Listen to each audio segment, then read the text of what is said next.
Hello everyone. If you really want to crack NEET 2026, then you have to quit your plan B. अगर तुम जब तक अपने plan B को quit नहीं करोगे तब तक आप प्लान ए पे पूरा फुल फोकस के साथ काम नहीं कर पाओगे। इसका मतलब ये नहीं है कि आप 2-3 ड्रॉप ले चुके हो उसके बाद आप प्लान बी को क्विट कर रहे हो, ऐसा नहीं होगा। अगर आप NEET 2026 के लिए फर्स्ट ड्रॉप लिए हो then you have to quit your plan B. अगर आप सेकेंड ड्रॉप लिए हो देन आप एक बार और फिर से चांस ले सकते हो प्लान बी को क्विट करने के लिए। बट अगर आप 2 बार से ज़्यादा ड्रॉप ले लिए then you have to not quit your plan B, क्योंकि अब आपने काफ़ी समय दे चुका है इस गेम में। अब अगर आप प्लान बी को क्विट करते हो देन आपका साल बर्बाद होंगे, समय बर्बाद होंगे और ये ज़्यादा रिस्की हो जाता है। सो इसलिए अगर आप फर्स्ट ड्रॉप लिए हो, सेकेंड ड्रॉप लिए हो देन आपको प्लान बी को क्विट ही करना होगा। सो आज मैं आपको प्लान बी को क्विट करने के लिए क्यों बोल रहा हूँ, चलो एक कहानी से समझते हैं। एक राजा था जिसे एक बड़ा साम्राज्य को जीतना था। इसके लिए वो जाता है उस साम्राज्य में आक्रमण करने के लिए।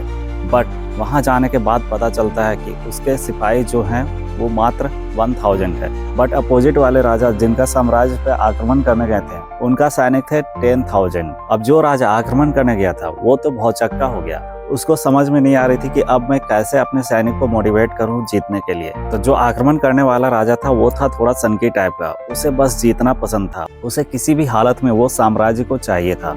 उसके लिए उसने क्या किया, तो अब सोच रहा था कि मैं अपने सैनिक को कैसे मोटिवेट करूं लड़ाई करने के लिए, क्योंकि मेरे पास तो सैनिक 1000 है और उनके पास 10,000 है, तो यहाँ से मैं जीतूंगा कैसे। ये सारी चीजें वो सोच ही रहा था। तब तक उसके दिमाग में एक आइडिया था, क्यों ना मैं अपने सैनिक को भागने का मौका ही न दूं, प्लान बी ही क्विट कर दूं।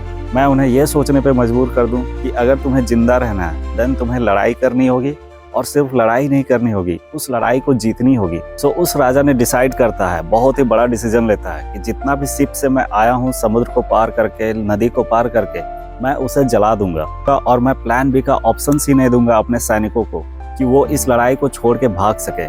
सो फाइनली इन दोनों राजाओं के बीच में कौन जीतता है इस जंग को, आप कमेंट सेक्शन में लिखिए अगर आप इस स्टोरी को जान रहे होंगे तो। इंटरेस्टिंगली जो राजा राज्य पे कब्जा करने आया था, आक्रमण करने आया था, वो जीत जाता है। तो वो जीतता कैसे है, क्यों जीत जाता है? क्योंकि जहां वो आक्रमण करने गया था वहां पे तो 10,000 सैनिक थे उनके अपोजिट में, बट फिर भी जीतता है। ऐसा क्यों?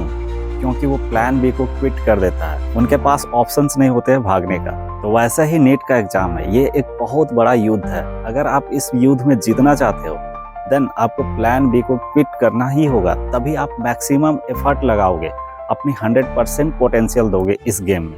वरना आप फिर से कंफर्ट जोन में चले जाओगे कि मेरे पास तो प्लान बी है, मैं बीएससी कर लूँगा, बीएचएमएस कर लूँगा, बीडीएस कर लूँगा, मैं तो कर ही रहा हूँ, मैं क्यों ही इसमें इतना एफर्ट लगाऊँ। और आपका जो मन है वो इतना बड़ा दोगला इंसान है, वो आपको फुल पोटेंशियल तक मेहनत नहीं करने देगा जब तक आप उसको डरा के नहीं रखोगे। जब तक उसे डर नहीं लगेगा कि मैं आगे क्या करूँगा, कैसे जीऊँगा, तब तक वो काम नहीं करेगा।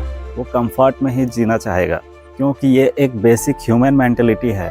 आदमी का मन कभी भी एफर्ट नहीं लगाना चाहता, कभी भी बहुत ज़्यादा काम नहीं करना चाहता, क्योंकि मन को चाहिए होता है मज़ा, और मज़ा जिस चीज़ में इसको आने लगे वही काम करता है। जैसे मैं आपसे एक बात बताऊँ, अगर मैं आपको बोलूँ कि दिन भर मोबाइल चलाओ, मूवी देखो, तब आप बोर फील नहीं करोगे। पर वहीं पर मैं बोल दूँगा कि आपको 10 आवर्स की पढ़ाई करनी है, फिर आपका देखना मन बोलेगा कि बेटा ये सब छोड़ो, बहुत एफर्ट का काम है, क्योंकि यहाँ पे आपका मेंटल एनर्जी खर्च हो रहा होता है। और जहाँ पे एक्टिव काम करने होते हैं, एक्शंस लेने होते हैं, वहाँ पे हमारा जो ब्रेन है वो काम करना ही नहीं चाहता है। सो इस वीडियो को मैं अपने मेडिकल कॉलेज के छत पे बना रहा हूँ और मुझे इस वीडियो को बनाते हुए बहुत ही ज़्यादा मज़ा आ रहा है। मैं सुबह के टाइम पे इस वीडियो को शूट कर रहा हूँ। अगर आप लोग कमेंट करोगे मेरे मेडिकल कॉलेज का ऊपर का व्यू, अपर व्यू को दिखाने के लिए, तो मैं नेक्स्ट वीडियो में दिखाऊंगा। और जो भी प्रॉब्लम है नीट रिलेटेड आप मुझे कमेंट सेक्शंस में लिखो, मैं उन सारी प्रॉब्लम को सॉल्व करने का कोशिश करूंगा। सो अगर आपको ये वीडियो पसंद आई होगी तो इस वीडियो को जरूर से जरूर लाइक करना और अपने दोस्तों के साथ शेयर करना, ताकि वो भी मोटिवेट हो काम करने के लिए, और चैनल को सब्सक्राइब जरूर करना। तो मिलते हैं नेक्स्ट वीडियो में, तब तक के लिए जय हिंद, जय भारत,